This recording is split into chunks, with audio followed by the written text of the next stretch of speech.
Hello, my name's Sampha, and I'm the editor-in-chief of Clique. I swear they smell the blood on me. I hear them coming for me.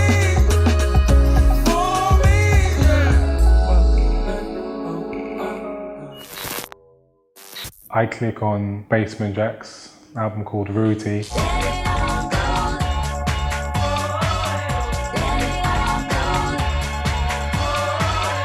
The artwork is amazing. It's like this white gorilla in space eating something. Quite trippy that. I also clicked on Minnie Riperton. Loving you is more than just a dream come true. I've got 4 older brothers, and when I was being a naughty younger brother, sneaking through my older brother's bedroom and going through his CDs, I found Minnie Riperton anthology where I heard Le Fleur.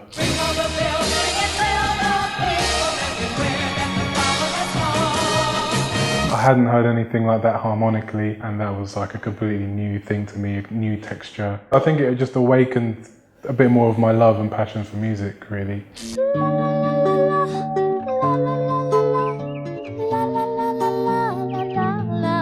A song I'd like to click on, or think everyone should click on, is The Passions by Owen Pallett. Locked ourselves inside and then my fingers locked behind your head. And he's just an incredibly talented string arranger and artist, singer, producer, with a really beautiful piece of music. And I click on the Songs in the Key of Life by Stevie Wonder, which for me has been a constant source of magic in my life. As around the sun, the earth knows she's revolving, and the rosebuds know to bloom in early May. And there's something very magical about that whole everything as a product, as a piece of music. And obviously Stevie Wonder's voice and his incredible talent.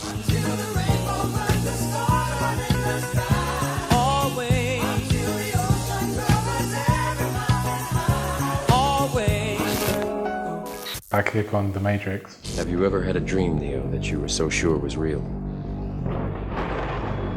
What if you were unable to wake from that dream? How would you know the difference between the dream world and the real world? There's so many different aspects to life in it, and concepts philosophically, culturally, religious themes, and so many different things, and yeah, that blew me away. My favourite scenes, unfortunately, were just like the fighting scenes when Neo and Morpheus started their sparring training.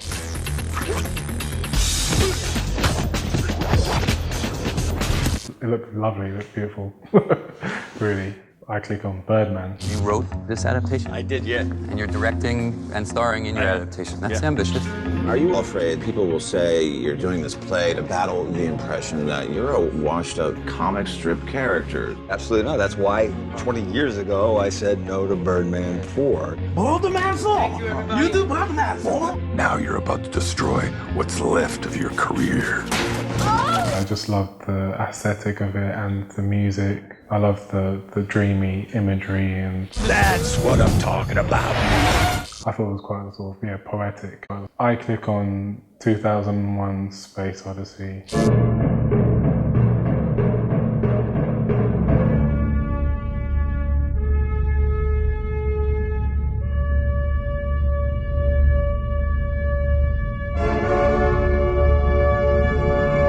I think it's just an incredible movie aesthetically, and even like the story, and I'm sure it's a popular movie, but I play it when I'm like making music. It's a difficult watch because it's quite sort of like a slow-paced film. It's incredible that how they did it and at the time that they did it, and yeah.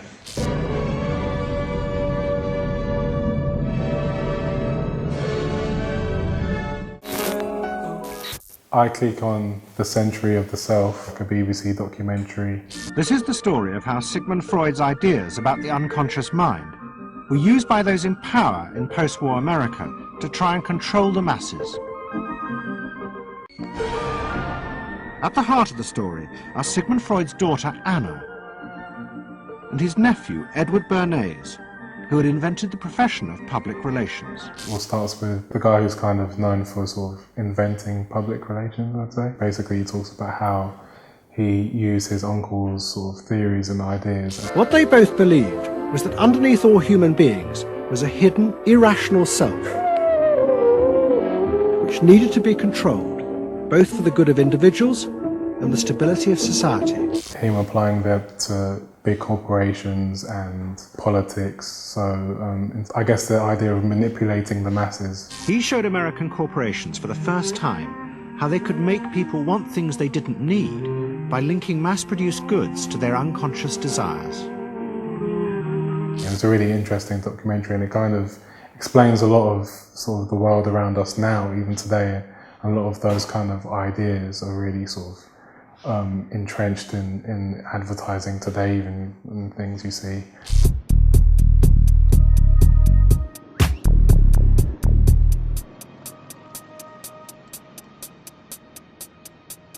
So I think it's like a really interesting and deep documentary to watch, and there's a lot of incredible sort of insights to things that you would think is sort of maybe conspiracy, and I don't know, maybe it is, maybe the BBC are in it, I don't know, but yeah, that's a good documentary.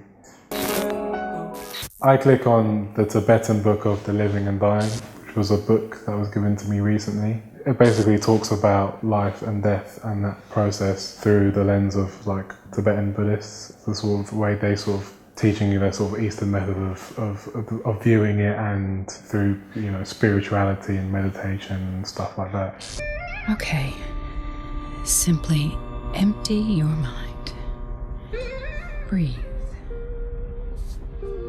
What am I going to do when this year is over? No, stop thinking. It sort of takes away the idea of death being a morbid thing, and it puts it into the perspective of something that you should be thinking about quite regularly, and really is something that you should that is very important to think about in your life. It's a great book, great perspective.